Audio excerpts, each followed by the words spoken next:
Just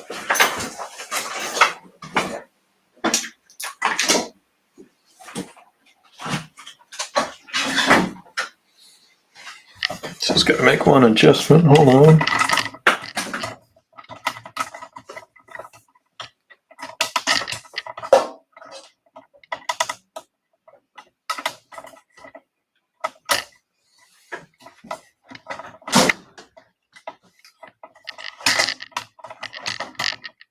There we go. That way it's easier for me to draw a little bit. There we go. Just had to move the camera just a smidge. It's tough trying to get the right angle on stuff, but here we are. We're going to get to work on the next page of Undersea Hero. We just keep grinding away. We've got a 3-panel progression right at the top where we see Professor Prawn's little antennae sticking out from like a big pile of wires. There's an alarm going off above him, saying, beep, beep, beep, beep, beep. He peers his head out a little bit, and then a little bit higher. And then we see the continuation of the alarm, and then we go to a different part of the ship where you're also hearing the alarm, which is like the Spongeman's commissary, like a lunchroom area. And then this one guy with a mustache, and his sponge has a mustache as well, hear the alarm, and then they're just like, nah, I'm not going to do anything. But I'm going to start off up here at the top. And working on these 3 panels here, there's a lot of line work to go into these. Somebody might think that they're like throwaway panels, but they do move the story along. And they get us to a place where we want to. There are a lot of places where the story needs to go, and this helps us get there. And this is kind of the payoff to a joke earlier when Professor Prawn is trying to get the button to work to unleash Krill Force. And it won't work. And then when we come back to see him the next time, he is just buried under a giant pile of wires. So that's the payoff for that.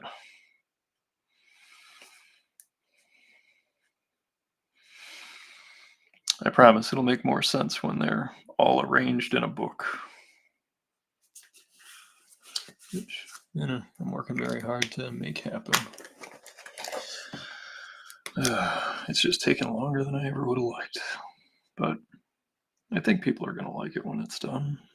That's the hope, at least.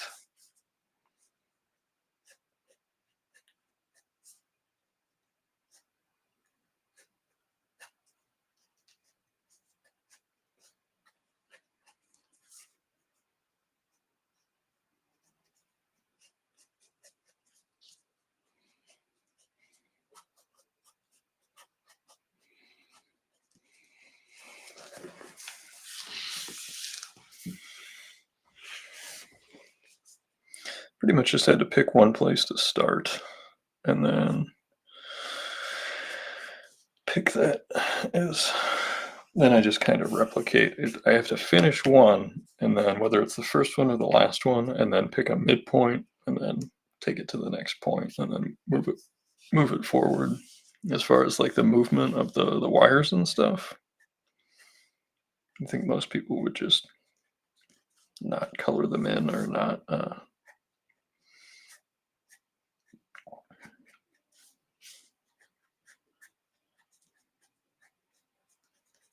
It just has to read. That's one of the things that is important. Today I had to go to the dentist, which, not my favorite thing in the world, but they had to fix a filling for me that had broken.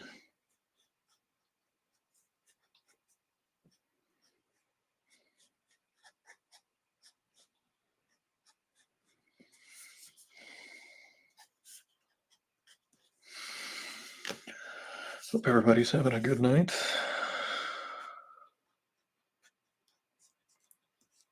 I had the dentist today and have to take the car in tomorrow. So it's a back-to-back day of bills that'll be coming my way.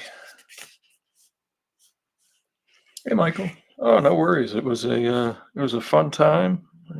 We had Allison on. Some point you should pop on while you're working. We'll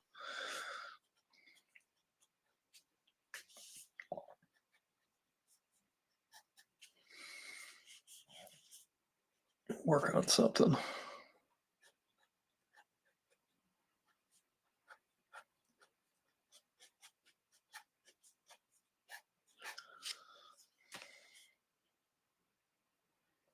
Oh, thanks, Michael. Hey, Aaron. Nice to see you, man. Hope all is well in your neck of the woods, as we say.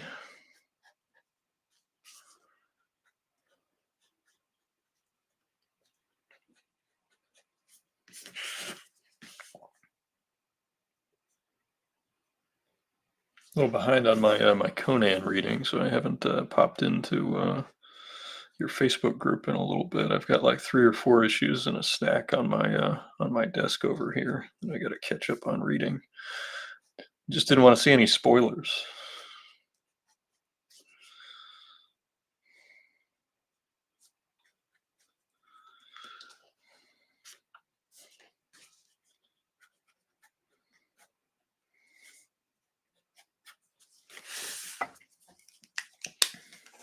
Hopefully I have both of my erasers. There's one. There's the got a fairly complicated panel towards the end of this page.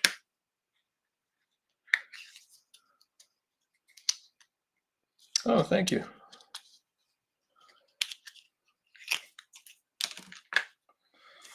See if I can clean this off a little bit. I use 2 different types of erasers just because they do different things. This is just a kneaded eraser.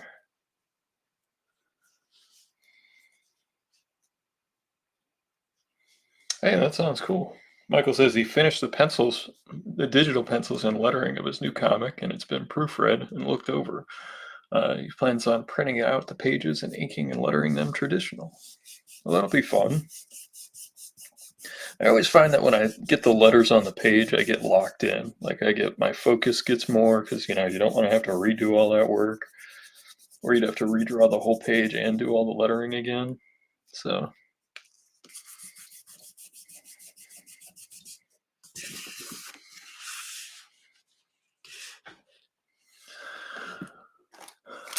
someday I would like to do like a whole watercolor story or book. You know, that would be fun. No idea when that'll be down the road. Might be a couple of years away, but that's on my agenda for doing at some point.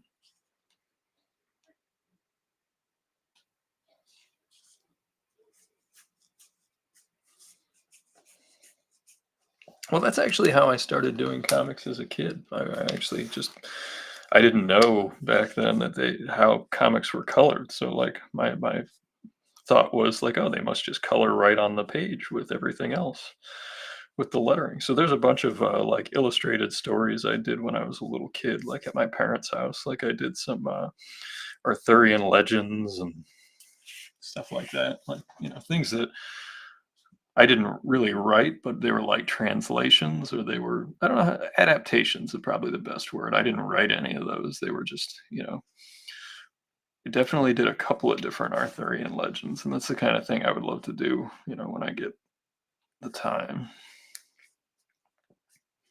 Had a lot of people asking me like what the next step will be after Undersea Hero, and trying not to look too far ahead, but I have been thinking about like would I want to do Kickstarter again, and I'm not sure that I would.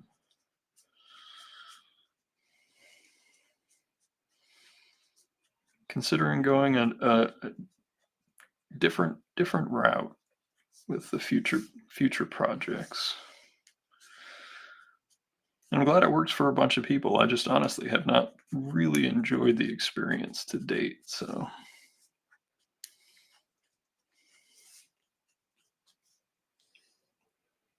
hey, it was good to see you. Have a good night, Aaron. Hey Gene, how you doing? Thanks for popping in.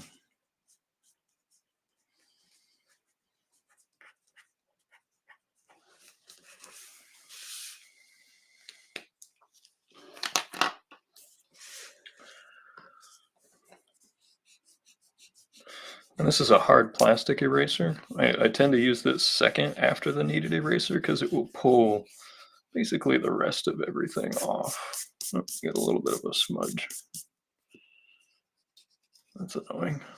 Gonna have to go in and put some whiteout down.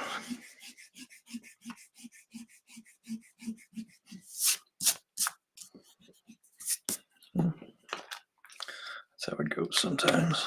A little bit of a smudge, but use the corrective liquid. I like to clean it up right away because if I have to look at it smudged, I just get. I'll just say it. I get a little bit down. Bugs me. But if I go in and clean it up right away, it's not so bad. That was one of those newer Japanese pens I grabbed, and it's weird. It's got kind of almost like a green hue to the ink.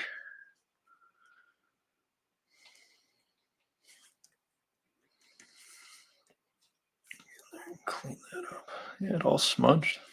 Surprised it took that long to dry. It'll be all right.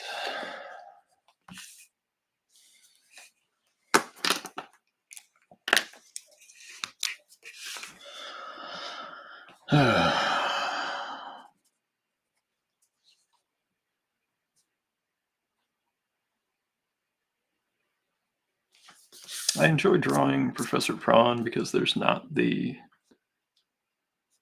uh, pressure of drawing a human character that I get sometimes. We can just have some fun with it.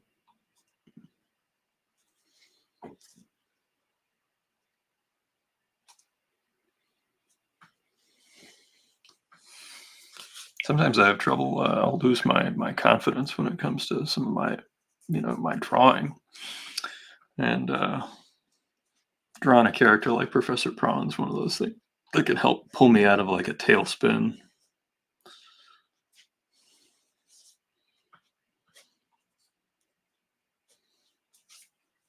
Now, one of the like subtle storytelling elements that's right in here is you'll see that on this last panel, the wire is almost straight, and that's because his head is raising. And if you know when you pull something taut that has like a coil to it, it straightens. So like the wire over his head's a little bit more coily in this panel, and then here it'll be like almost like a zigzag, so that it creates that sense of motion that as he's lifting his head, it's straightening out the wire. And again, it's another one of those things that I don't think most people, as they're quickly reading or trying to get going through this book over with as quickly as possible, that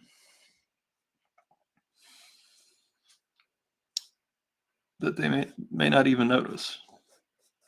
If I do my job right, it doesn't stick out. So like,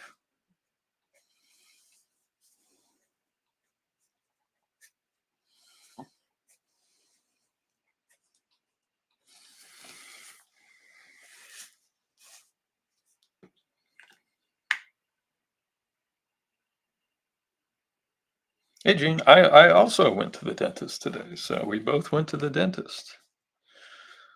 I had a filling that an old filling that needed to be repaired, but I'm glad it went well and you're feeling good.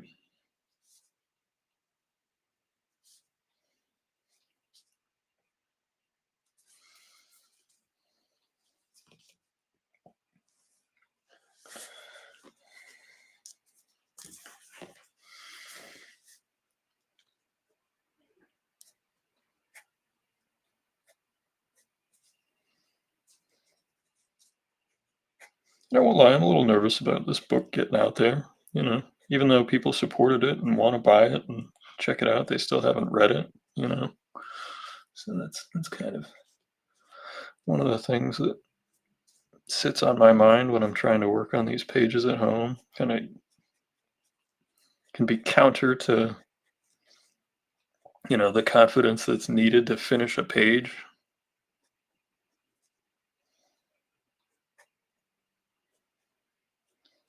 And I struggle with that sometimes, especially after a really long day, doing not comic drawing for most of the day.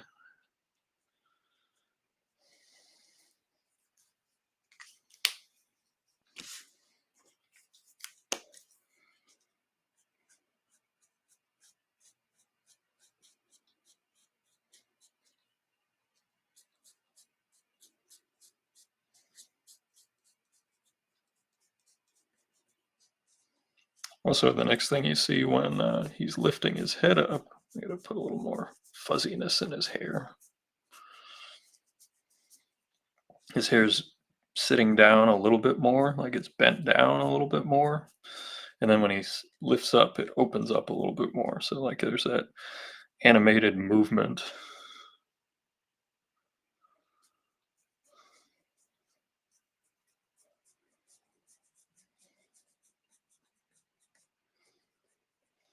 Again, something I don't know if anybody's going to notice it when they're reading the book, but it will be there.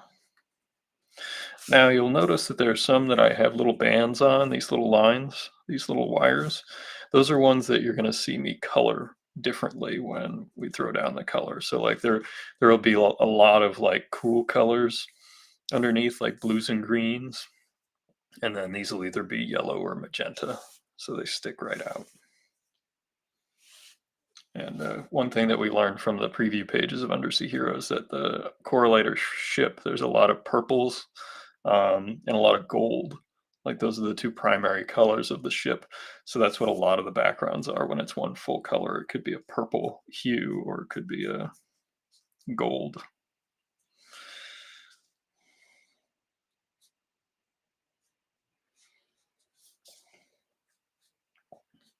Now, if I was smart, I would just do a stat of this. And what is a stat? A stat is a photocopy or a copy and paste of a panel so that it has a repetitive, when you're doing a repetitive visual.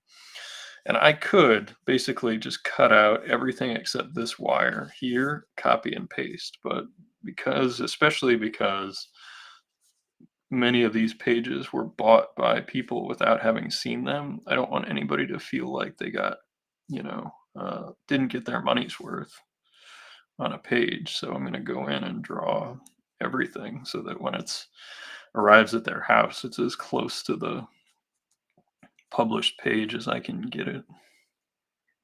Just going to fill this in real quick with this pen without switching over. Actually think, yeah, we'll leave that.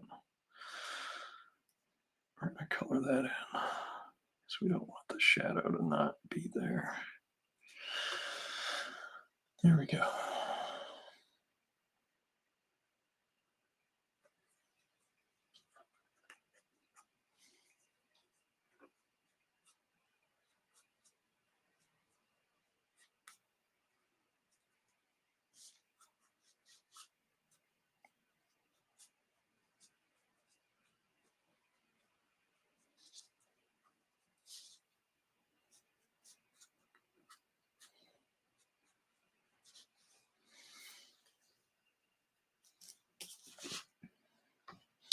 Yeah, we got a handful of people in tonight, so thanks everybody for popping in. One thing I always noticed was because I had the COVID, and then I had the Baltimore show, and then I had COVID, and the algorithms definitely do not push out the stream to the same number of people if you don't do it every week. I think they really want you to do it multiple times a week, but I just don't have the time. I've always wanted to add like a non-drawing element to my page, my content on my YouTube page, whether it's breaking down other people's stuff or even just my own experiences and like what I like as a fan or what I see when I mean just talking through a comic book with my buddies that are also artists is always fun because we always see different stuff that a lot of people don't might not pick up on, like whether it's we know what tools they used or what have you. I got to tell you, I read a lot of comics lately where I can tell you that most people do not ink traditionally anymore, like that are working for Marvel and DC. Like when they're doing, the major books for them, they're all digitally inked, and there's a certain look to that that if you've worked in ink a long time, you can recognize pretty quickly.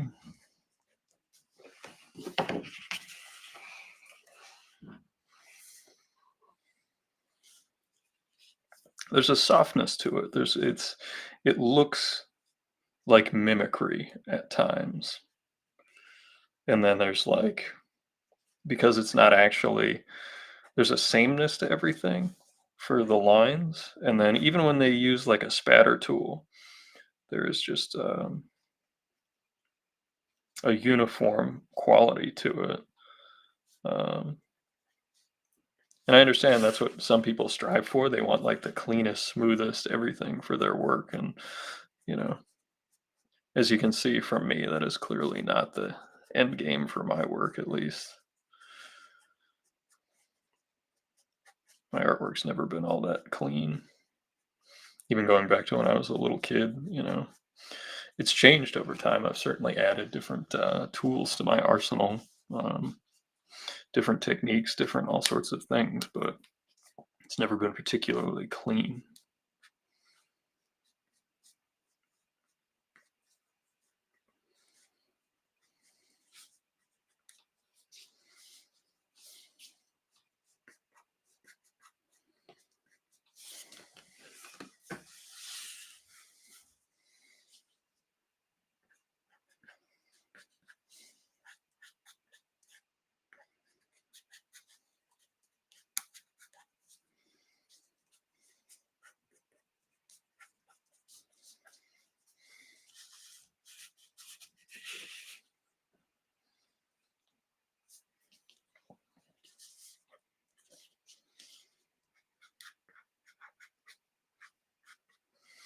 As far as pop culture stuff, I when I messed up my back this past weekend, which that was another thing I was dealing with.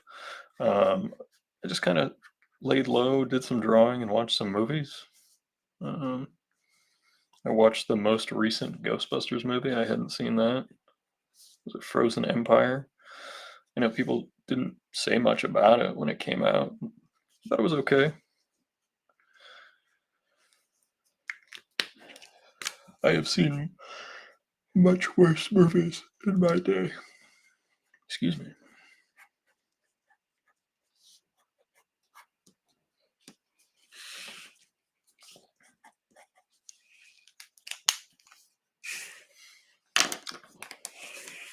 The variance between the lines and stuff you'll see kind of disappear as I color it. It just won't be as noticeable. So, like, the wires in one panel don't have to be exactly the same as the wires in other. And I plan on adding in color just a color cut of just a couple of wires so that they are just um, they don't even have color holds. They're just patches of color that read as other wires. Maybe we'll put them in ink and do a color hold digitally, so that way I don't forget.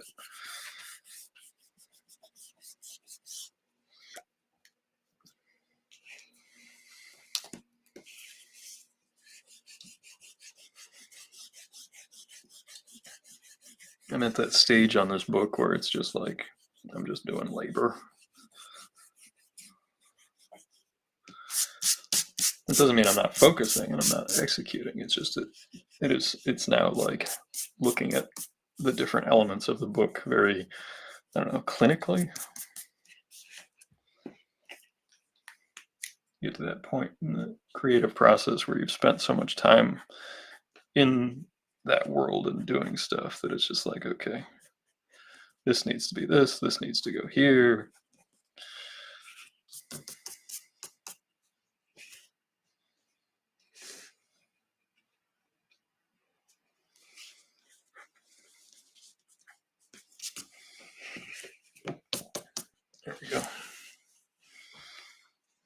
in here.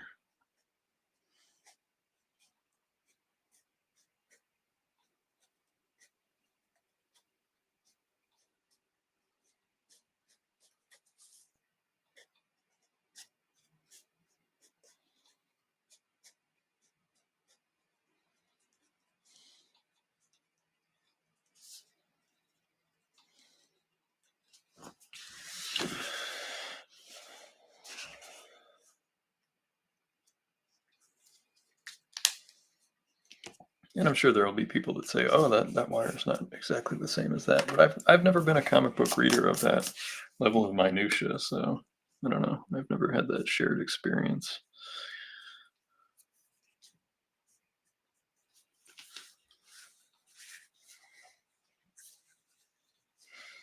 When I'm looking at the minutia of a comic book, it's usually looking at like the construction or the art tools that were used, or any number of things, but never like the little bits of,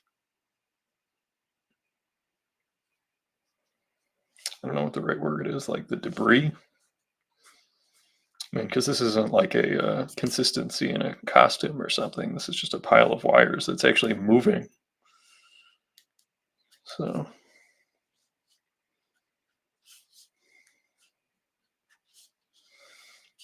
let's see how it's kind of zippy right there. And you can see how I penciled it in. So it's like,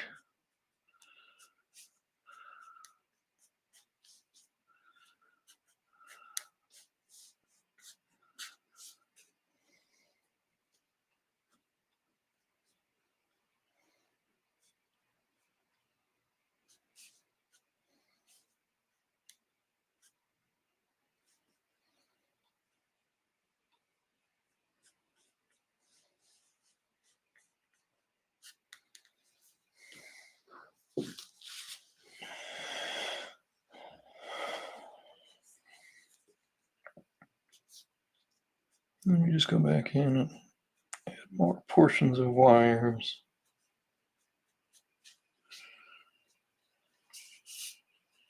I think maybe we will. Yeah, we'll go back in and we'll add those little lines so that actually, if you show here, I'm actually going to have to get my ruler out. I know that sounds absurd, but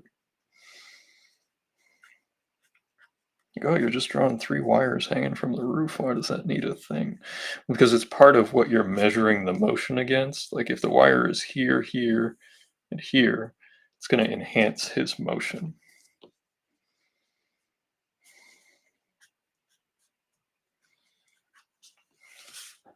Because you have something visually to measure it against.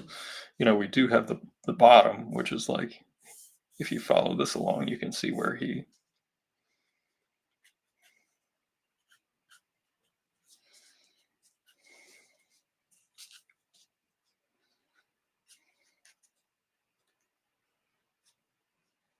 Anybody watching the baseball playoffs?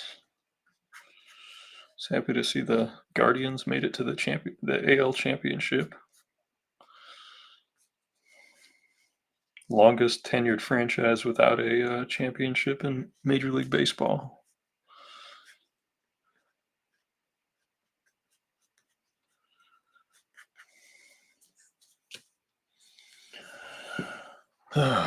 What am I reading? I can show you. I've been reading the Jim Starlin Infinity Siblings, uh, illustrated by Alan Davis. It's a beautifully drawn book. These were the last books that Starlin did for Marvel, and he claims that he will do. It's just beautifully drawn. Alan Davis is one of my favorites, so anytime I can pick up a book that he worked on. And it's written by Starlin, so it's a lot of fun.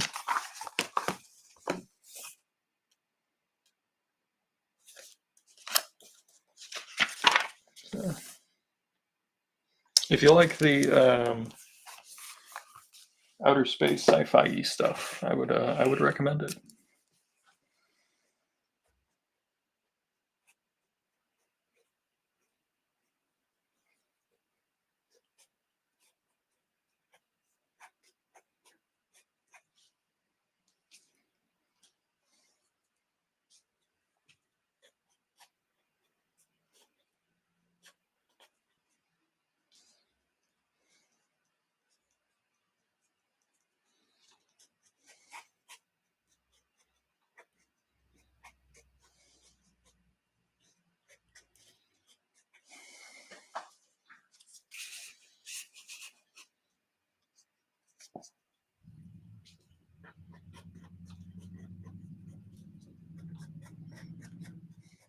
Sorry if I'm not super chatty.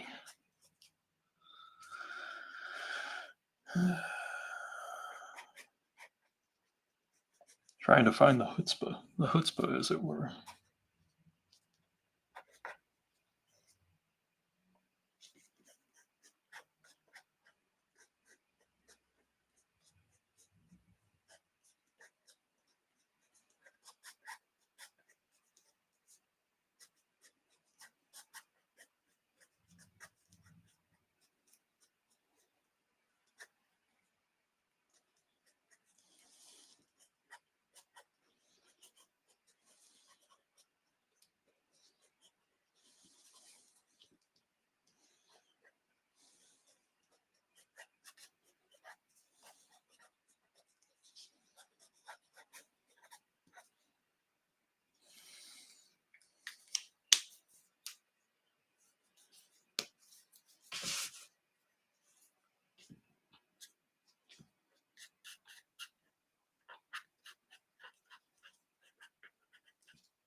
And here I'm just adding some texture. You know,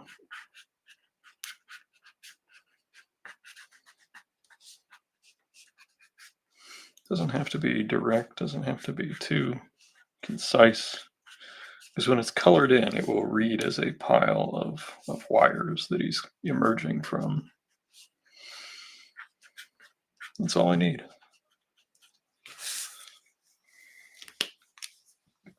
Grab my beveled ruler.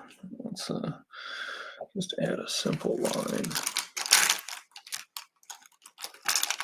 so that we know where the two wires are.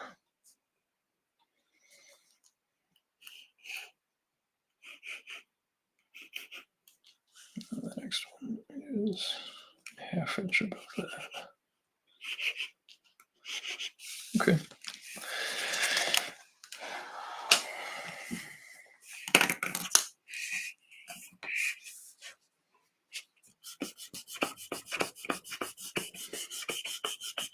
I've come to find that the silly sea creature pages, even though they're not always the main characters, are the ones that I've been just having the most fun with, especially late in the game.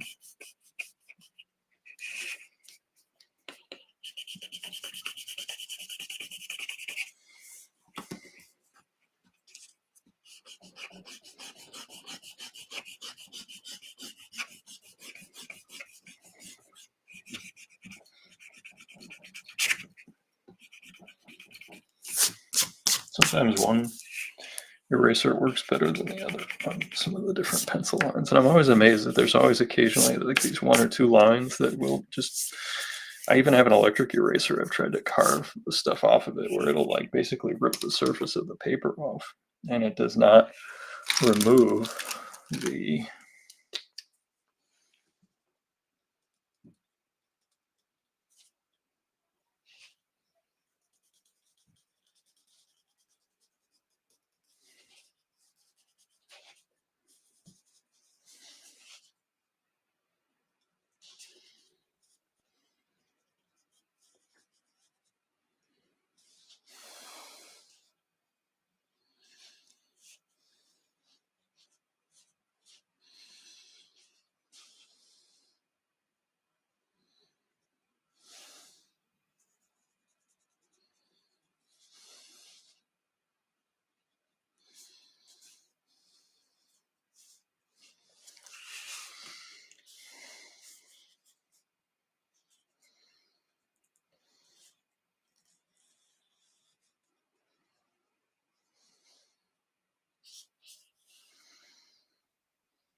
Okay.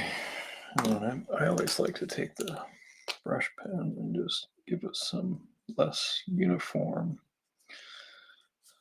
shapes to it in our foreground elements. These are just little hitting it with the brush, treating it more like an impasto painting. People know what impasto is. It's a buildup of paint on the canvas.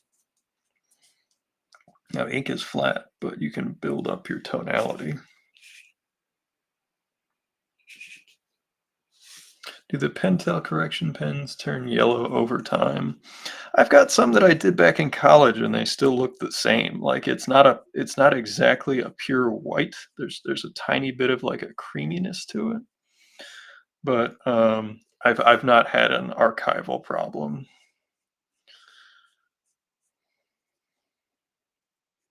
I just happen to like them too. I've also come to the conclusion to stop worrying about so much about my art outlasting the duration of its purpose.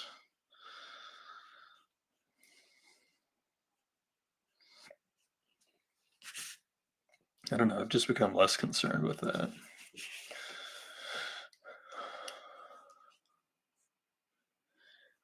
And that happened a few years ago, actually. I was doing an event, and I was just doing free sketches, and I was doing them with like whatever I had on me at the time. I think I had like a Pentel, and I had a couple of Sharpies and a couple other things. And I remember a person who got their free sketch was like, "That's not archival. This won't last." I was like, "It's a free sketch. I don't know."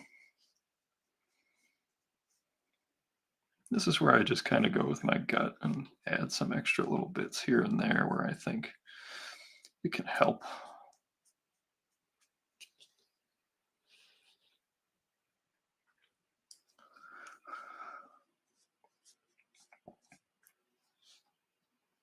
It's kind that they want it to last forever, but I don't know. I, but the Pentels, I have not had that problem with. I have had that problem with some of the Bic whiteout. I think turns like bright yellow fairly quickly. There's a couple other ones that are like the lesser brands. I've not had a problem with the Pentel or the Dr. Phil Martin's bleed proof white or the what's the other bleed proof white that I use? I forget what the brand is. I don't have it in front of me, otherwise I'd grab it. But there are a couple that like also like the Pentel, they do just fine over time. But yeah, I was in college a long time ago, and I still have some that have the same stuff on them, and it looks fine. Now, under certain light, it looks yellow. Like that's a thing that does happen. And I find it specifically with like these overhead like blue halogen lights that some convention halls have. So like I'll do a sketch and I'll use some of the Pentel white and it'll look yellow. And I just tell them like take it outside and look at it out there and it'll be fine and to trust me. Some people do, some people don't. All right, well, we've got our three panel progression. We can just see our little guy lifting his head out of the pile of wires. And then we change scenes. Like I said, we go to the Spongeman's lunchroom, which is just like wedged between two fuel tanks that leak. It's not a very nice place, but that's where they have to take their lunch breaks. And I penciled these two panels of the guy looking up when he hears the alarm and then just looking down and be like, no, I'm not helping. So I do want to change this. The angle of this eye is not working for me, so just change it like that. There we go. I will change stuff on the fly, and I know that that has been to the chagrin of some collaborators in the past.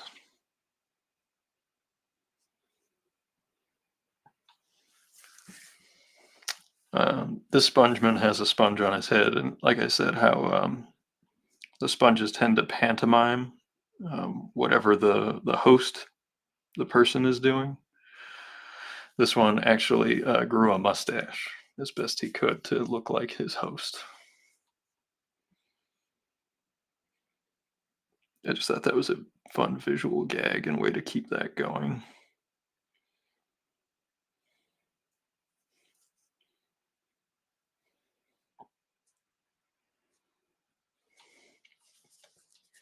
I've come up with some fun little side quest stories, like for some of these characters, including like just some of the random spongemen.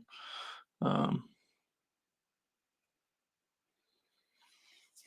and I came up with some very stupid jokes that don't fit within the continuity of this graphic novel. So I'm hoping that finishing this will ignite a creative fervor in me to create more in this universe.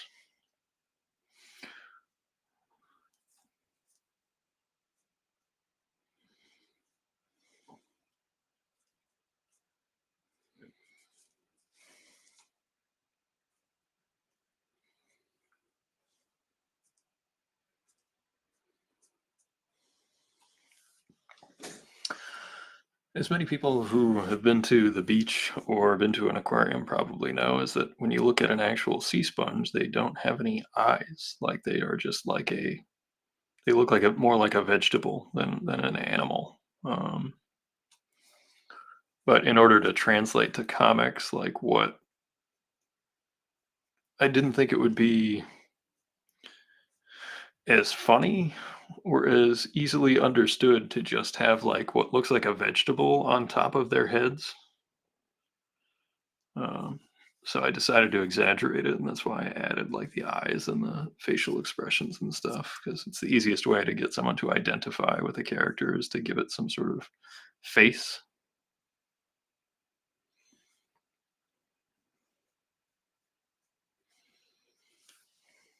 There's his little mustache.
The amount of time I take on pages has just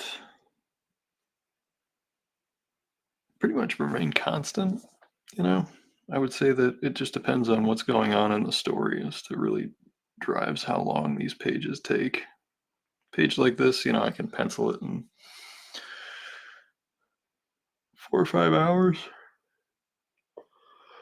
There's not a ton of background on this page, so this is one of the only real background is this one, and I haven't drawn it yet.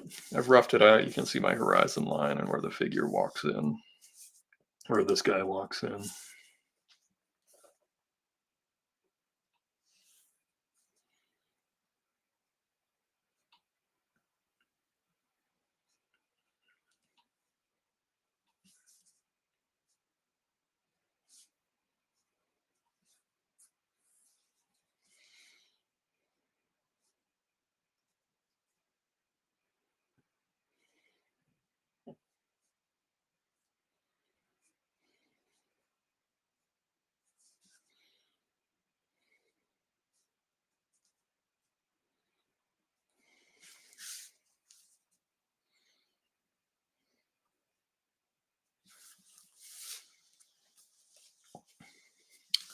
When I'm drawing these characters, like these semi background characters, I just usually make them up on the fly. But for some reason, when I wrote this scene, I wrote mustache sponge as the note. So I knew the guy had to have a mustache.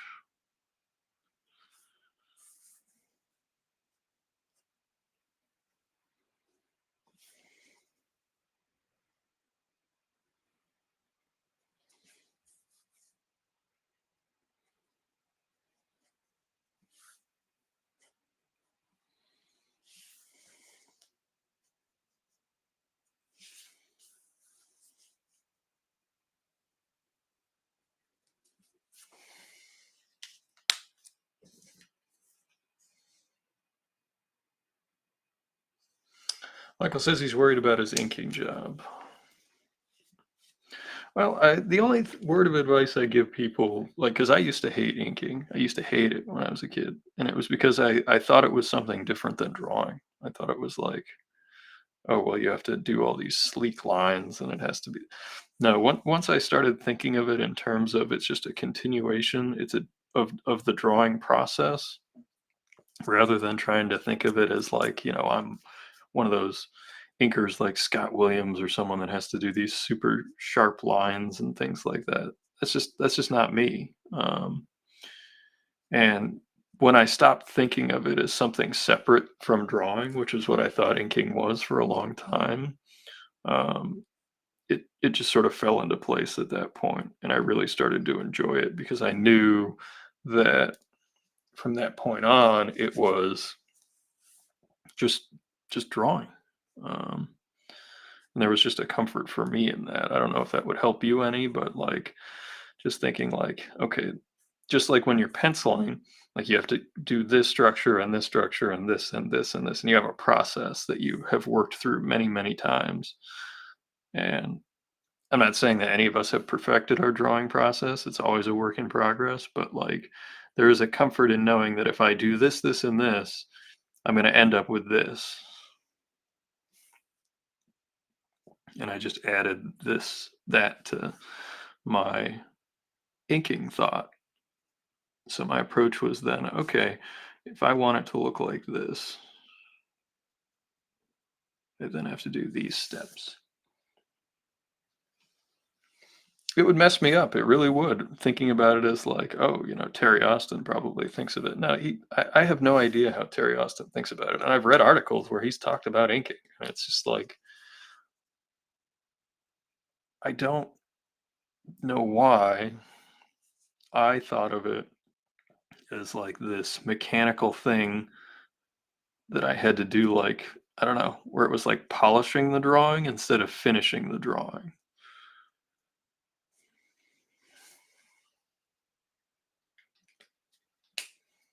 Oh, thank you. I'm glad the audio is working. We had to change it last night or the last stream. I had to try to do that fix thing that sometimes takes too long with the new way they make me do the streams on Restream. I have had some nice folks, and Allison and the people over at the Indie Comics Network have invited me to do my stream over there, but I still have, I just don't know yet.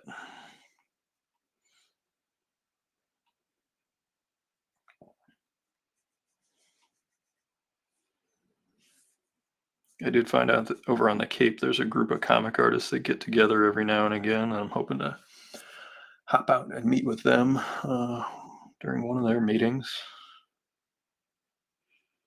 Talk to one of their folks. Seems like a nice guy.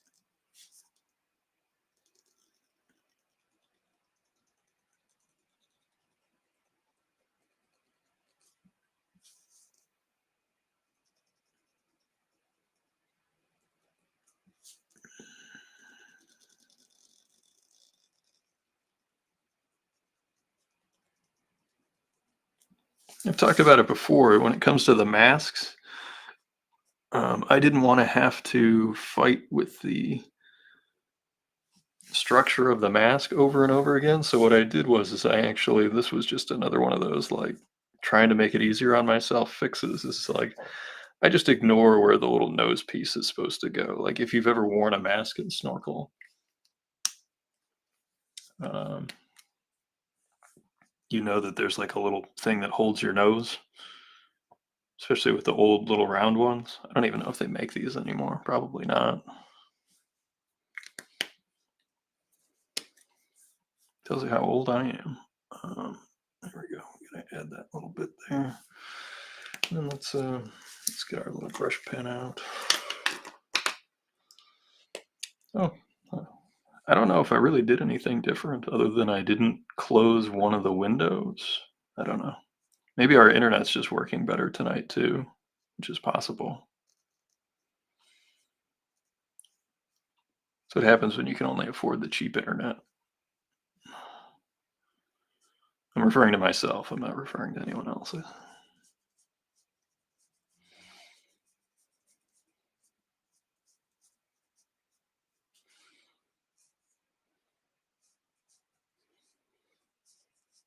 This is where I need one of you tech smart people to help me. Like when end up calling Allison or whatever. I'm just not great at this stuff. Let's get our trusty ruler. Now we need one line to read.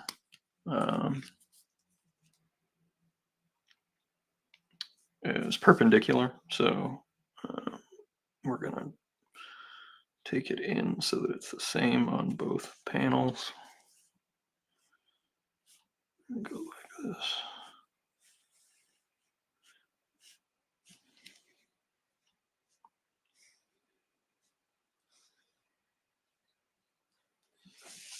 There we go. And then I will go back in and because we don't want this thing to look like it.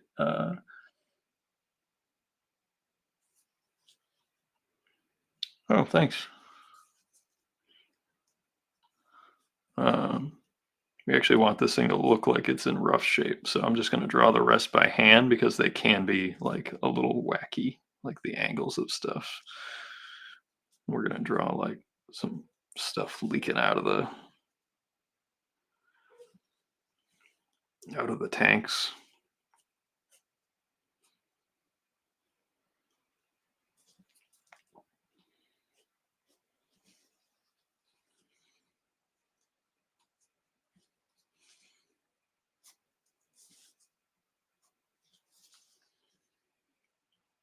I did actually move the camera, so maybe that did help. So like it's no longer leaning up against my table, so hopefully it's not as bouncy as it usually is every time I move. That was the hopes there. Same equipment, just slightly moved 3 inches in one direction. That decision I will acknowledge as being intentional.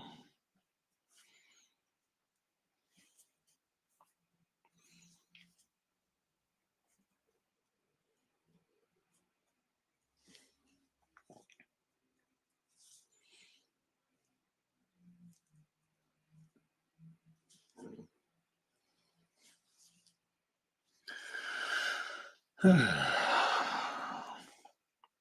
think in this face you can really see some of my influences, like right here. Like you can see where I'm mixing, like my mix, my sauce. As far as like if you think about who were my big influences, like you can actually see. At least I can. I can see the Eisner. I can see the uh, different line art qualities. I can see the little bit of Edlund here and there. I can see my stuff is round where his stuff is angular, but like just overall the way the face is constructed, I can see, my influences.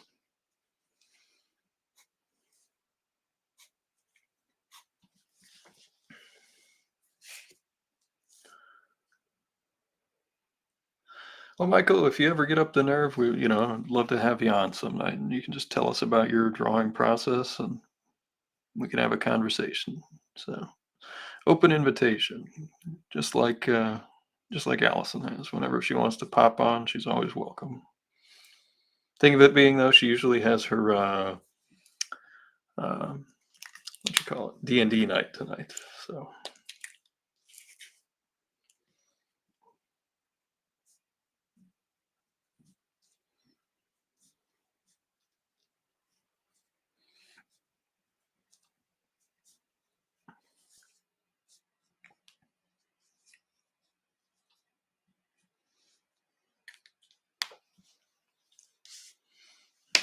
I actually do need another.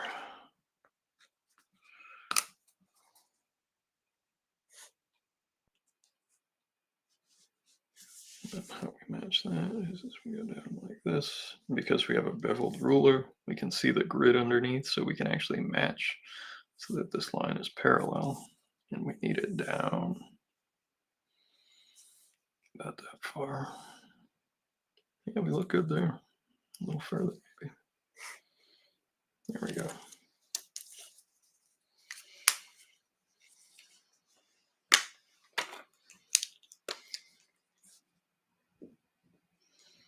Yeah, my friends are always welcome on. Hey, even if you didn't want to draw, you just want to promote your next book, by all means.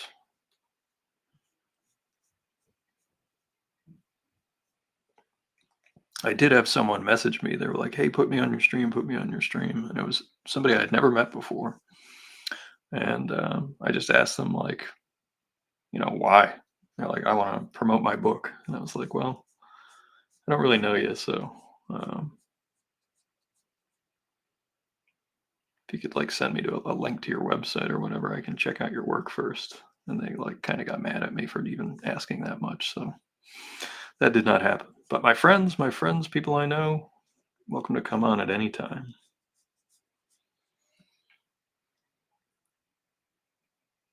Hey, Desiree. No, I figured you and a couple of my other friends, like there's the baseball people, we all know what's going on right now.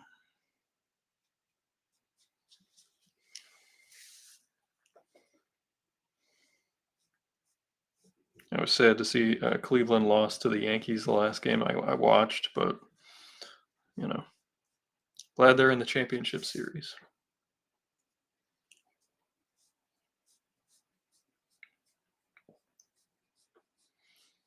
I saw that picture you posted, Desiree, that you were at the game. Those were nice seats.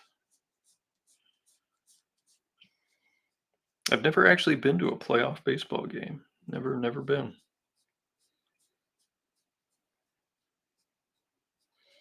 Not MLB. I've been to the College World Series. I don't know if that counts, but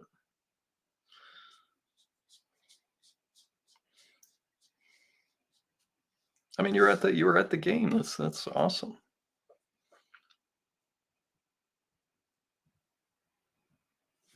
We were pretty high up when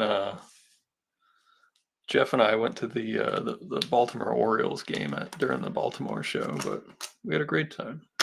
Didn't get to stay for the whole thing, and because of how late the show got out, we didn't get over until after the game was already like, I don't know. I think we got over like the third inning.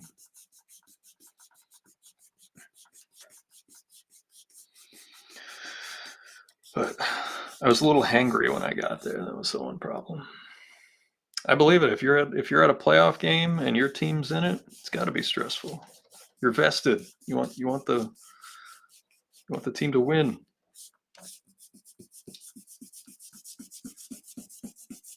A happy day in Mudville is the hope. From Mighty Casey at the bat.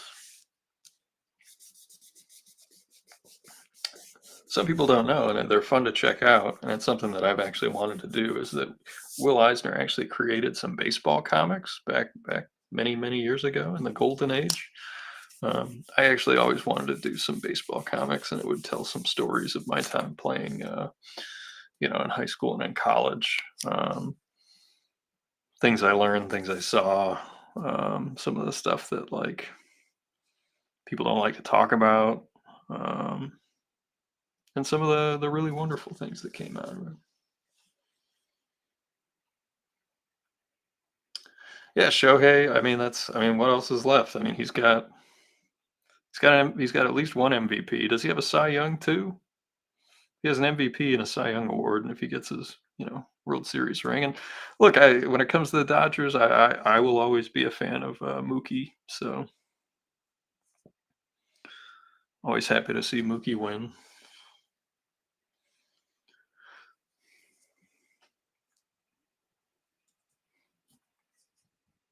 If I was a kid in Boston when he was here, I would have been devastated that he didn't stay. He absolutely would have been my favorite player as a kid, Mookie Betts. He was so fun to watch.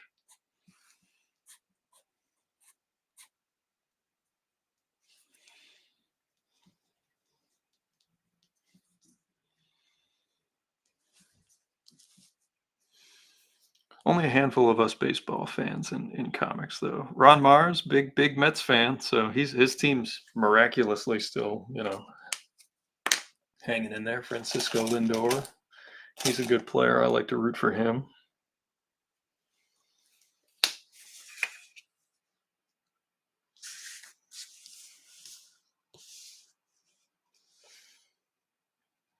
You can see we're moving right along. And then now we have our reaction panel, which actually need a different pen for. I need a smaller pen for the eyes because he's kind of squinting, so we have to change the expression. That will not do.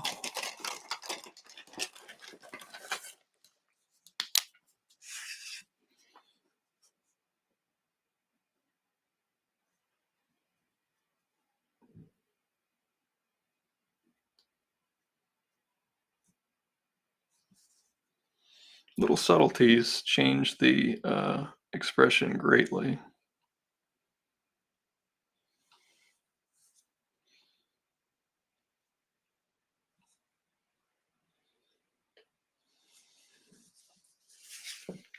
And also just drawing the same face from a different angle because we just want it to look like he's looking up and reacting to the beeps. He's reacting to the. He's got a little mustache though. See, Desiree, he's got a little like young person's first mustache because he wants to. He's got the matching mustache.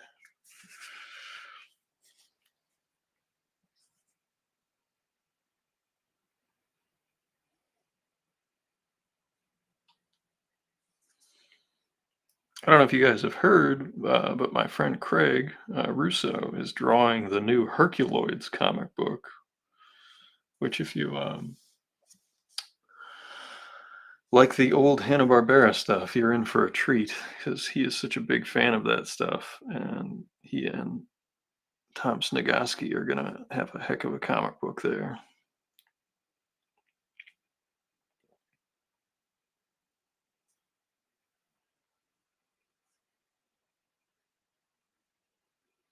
And they got a Mike Mignola cover on the first issue that looks awesome. Which makes sense since Craig's been drawing those Hellboy books. I was glad they'd be like, "Hey, Mike, please draw this cover for us."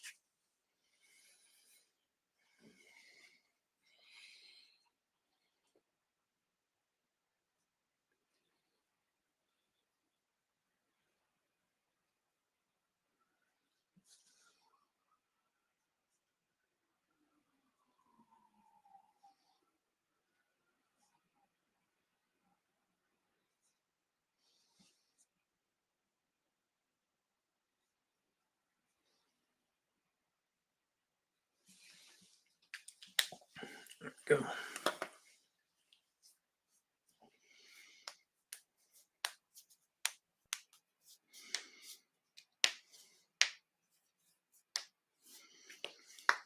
Michael says he met Tom when he was in high school at a comic store, and he was really nice to him. Yeah, Tom's always been kind when I've seen him at shows. I've met him a handful of times. I know Craig better than I know Tom for sure. Um, I think the first thing of Tom's I ever read was his Punisher Marvel Knights thing that he did with Wrightson drawing it, and it was inked by Palmiotti. writes and penciled it. He was like a fallen angel type character,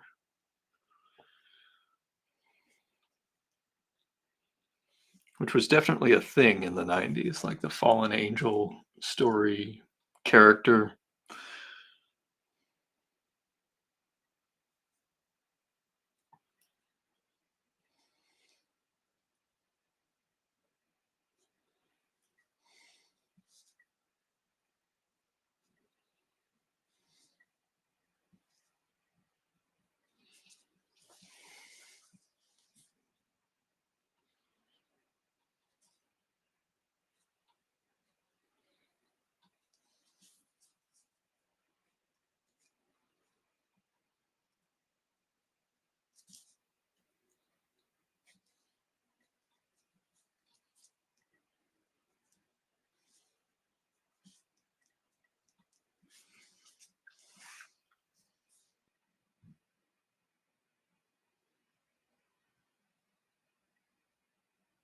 Oh, it's okay. I got what you meant. School with SCHOOL. Believe me, I've had autocorrect and I've had just like my stupid fingers mess up words in ways that make them entirely unrecognizable. That make me look like I'm like stammering via text and just like wandering off the planet.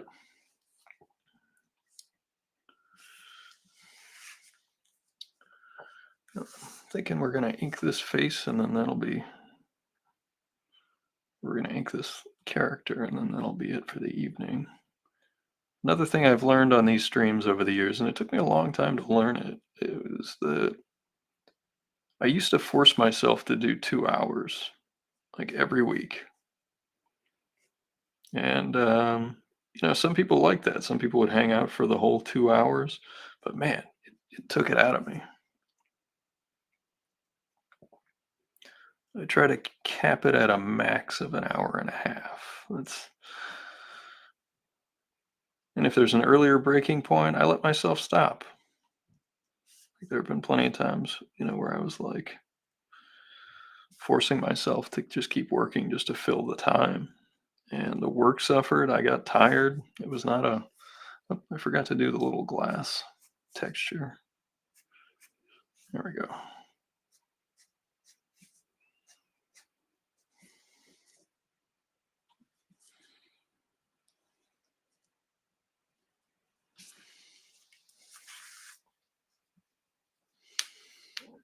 I think from this angle, you're not going to see the snorkel. You'll just see the little mouthpiece. So,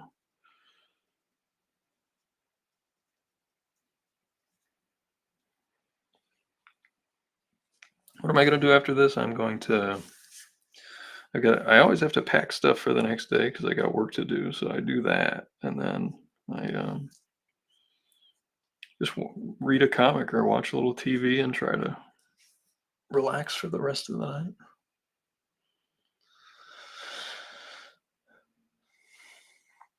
I agree, Michael. Thank you. Yeah. Hour and a half seems to be like my limit. And I always used to just try to push through and it's not getting any easier. I think I do better though, like if I have somebody hanging out with me, whether it's Allison or Jay or one of the times that Doug or somebody's come on, I like get more energy to like the conversation will carry me through the 2 hours quicker. But if it's just me yammering or talking about process, hour and a half. The questions from people like absolutely help me immensely. Like whenever you and I are talking, or um, if Desiree pops on, or Brian, or any of the regular folk, or just passersby. When Gene pops in, it's always nice. A couple of folks I haven't seen in a little while, but that's okay. Life happens. I do think I want to add a little bit more texture here. And again, this is just when I just kind of riff with my gut because I'm like, I want it to look less stable. I want people to be like, why are there leaky fuel tanks next to them in the lunchroom.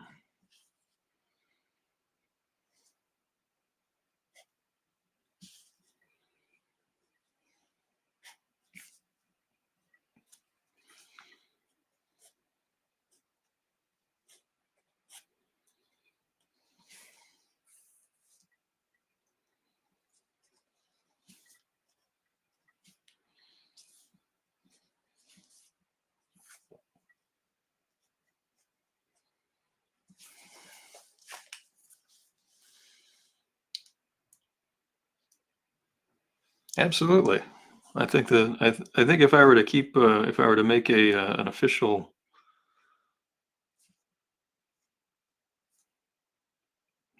uh, label for the nice folks that come by all the time and put up with my yammering and my artwork, regular folk.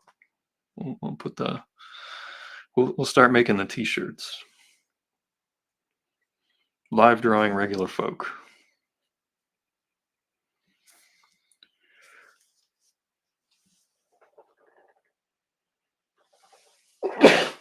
Uh, Got a question. Michael says he was going to do a digest size and color, which is 5.5 by 8.5 for my book in color. Do you think that has a good shot at that size for a book on Kickstarter? I don't think Kickstarter is limited by dimensions. Like I've gotten magazine size stuff on Kickstarter, Jeff's books magazine size, and I've gotten minis on Kickstarter. I think if people are going to like it, they're going to support it no matter what dimension you decide to do it. And now, I will say that there are some books that I have that are weird sizes that I have trouble storing. So if you do a smaller size, if you could maybe find a way to add to your budget or profit margin or however you'd put it in, some sort of bag and board that it fits in properly, just to protect it. Because I know I have a few books I've gotten over the years that are weird sizes, and they've kind of taken a beating just because like they don't really fit on the shelf, they don't really fit in the box, so they kind of get lost in the shuffle sometimes. And it's not because I don't like them; it's just that they don't fit in anything. I even have a big hardcover that's like kind of beat up just from one, flipping through it, and two, just a weird size. Gesundheit is what my family always said.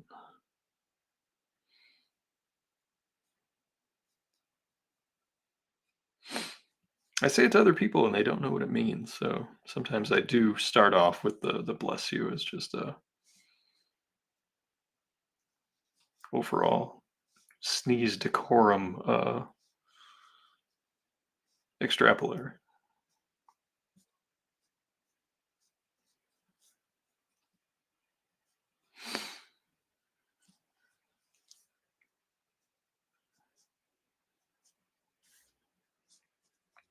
I will probably also add some spatter to this, just because I want, like I said, I want those tanks to look like they could like blow up at any minute.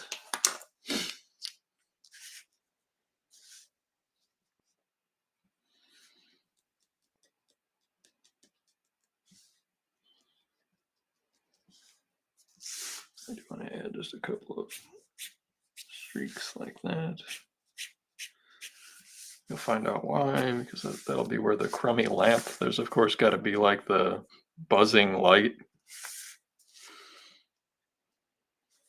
I actually, for a period of time, worked under a buzzing light. Um, Back when I was working for Altered Reality in my office, there was the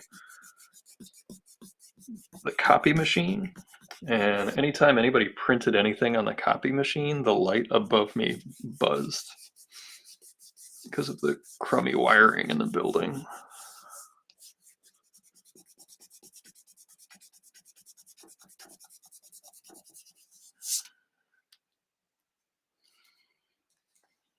So, oh, I forgot we did the darker for that. There we go.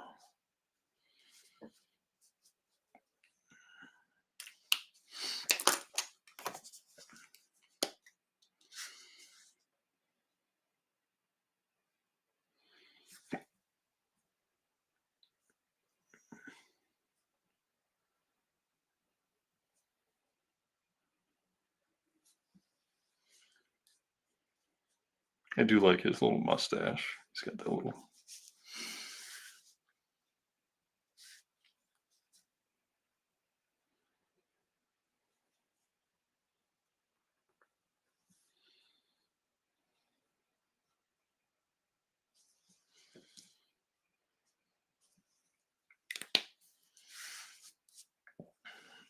Right. Let's try to just clean out the last of this blue pencil that's stuck in here.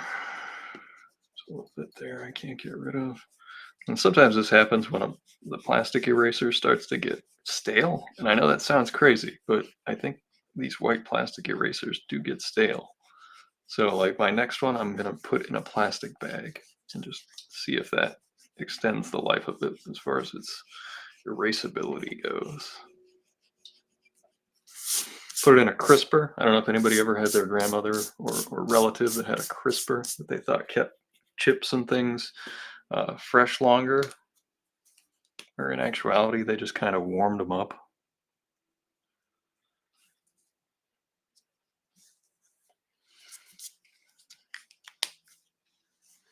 All right, well, we inked 5 panels tonight, so that's pretty good.